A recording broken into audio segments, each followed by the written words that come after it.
దేవుని నామ స్తోత్రం. ఈ ఛానల్ ద్వారా దైవ వర్తమానం వింటున్న మీ అందరికీ యేసుక్రీస్తు నామములో వందనాలు తెలియజేస్తున్నాం.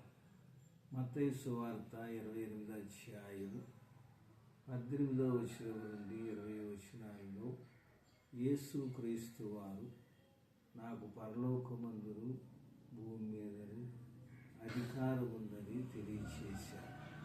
రోమాపత్రిక 9వ అధ్యాయం 6వ వచనములో సర్వాధికారి అయిన దేవుడు అని పౌలు గారు రోమా సంఘానికి రాశారు.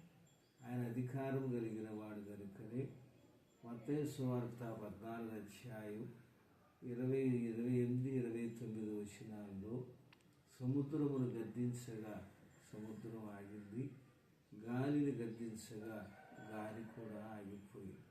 యోహాను సువార్త 16వ అధ్యాయం 33వ వచనంలో లోకములో మీకు శ్రమ కలుగును, అయినను ధైర్యం తెచ్చుకొని నేను లోకమును జయించి ఉన్నాను అని చెప్పాడు.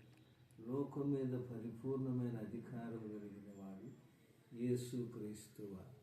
చివరిగా యేసుక్రీస్తు, ఓ మరణమా నీ ముల్లెక్కడ, ఓ మరణమా నీ విషయం ఎక్కడని మరణాన్ని కూడా జయించి తిరిగి లేచిన గొప్ప అధికారం కలిగిన దేవుడు.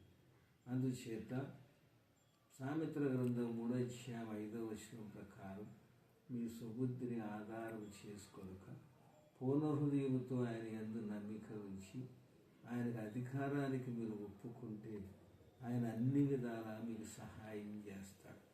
ఫిలిప్పీలకు రాసిన పత్రిక 4:19 ప్రకారం మీ అవసరాలన్నీ ఆయన తీరుస్తాడు. యెషయా గ్రంథం 26వ అధ్యాయం 3వ వచనం ప్రకారం ఆయన మీద ఆనుకునుట చేత పూర్ణ శాంతిని నెమ్మదిని ఆయన అనుగ్రహిస్తూ ఉంటాడు.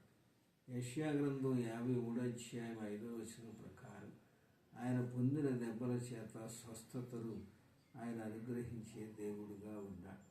మీరు ఏ స్థితిలో ఉన్నా, ఏ పరిస్థితిలో ఉన్నా, ఏ ఇబ్బందిలో ఉన్నా, ఏ కష్టములో ఉన్నా, భయానికి గురైనా, ఆందోళనకు గురైనా, కలవరానికి గురైనా, కృంగిపోతున్న పరిస్థితిలో ఉన్న దేవుని వైపు చూసి ఆయన అధికారాన్ని కనుక మీరు ఒప్పుకుంటే ఆయనే మీకు అన్నీ చేసే దేవుడిగా ఉన్నారు.